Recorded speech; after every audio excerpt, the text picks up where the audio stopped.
ایام فاطمیہ جو ہے اس کا اگر آپ تعین کیجئے تو وقت کے ساتھ ساتھ ایام فاطمیہ کا شعور اور ایام فاطمیہ کی جو رسومات ہیں وہ بڑھتی چلی جا رہی ہیں. مراسم، مجالس، آج سے اگر آپ 10-15 سال پہلے دیکھیے تو یہ ایام فاطمیہ اس طرح نہیں تھا.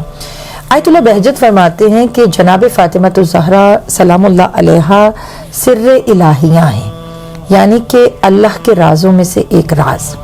تو ان کے کچھ شاگرد تھے جو بیٹھے ہوئے تھے، انہوں نے کہا کہ قبلہ صاحب جناب فاطمہ سر الہیہ ہیں. انہوں نے کہا یہ عام راز نہیں ہے، کہا یہ وہ راز ہے کہ جب وقت کی ضرورت ہوگی تب یہ کھل کے سامنے آئے گا. سبحان اللہ. تو اب جو آج آپ ایام فاطمیہ کی بات کر رہی ہیں کہ ہر طرف جناب فاطمہ الزہرا سلام اللہ علیہا کا تذکرہ ہے، بیسکلی یہ جناب فاطمہ کا تذکرہ وقت کی ضرورت ہے اور اللہ کی وہ مشیت ہے کہ جب اللہ نے چاہا کہ لوگوں کو آشکار کیا جائے کہ فاطمہ کیا ہیں تو پروردگار نے ذکر جناب سیدہ اور ایام فاطمہ کو عام کر دیا. سبحان اللہ. تو خانم آپ بتائیں گے ہمیں کہ جس طرح کے ایام فاطمیہ چل رہے ہیں اور ہر جگہ ماشاءاللہ ابھی کے پراپر اس کو ایک منایا جا رہا ہے، یہاں تک کہ جو غیر مسلمز ہیں وہ بھی اس چیز کو وہ کرتے ہیں کہ ان ایام میں رسول کی بیٹی تھی جس کی شہادت ہوئی، جبکہ وہ اتنا اس بارے میں نہیں جانتے.